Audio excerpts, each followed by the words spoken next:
Okay everyone, welcome to the new video of Scratch.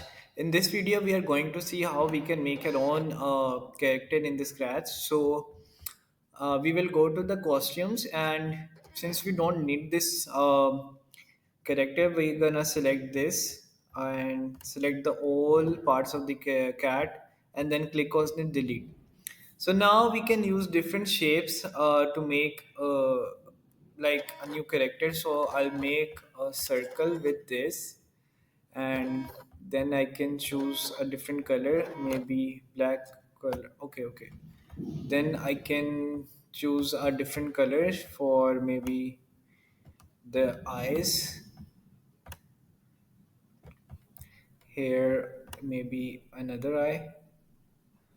Okay, then we might make the smile of the character with this brush. Okay, so like this, maybe we can add some like this. So that's like one of the characters you can make. You can always make a better character than me.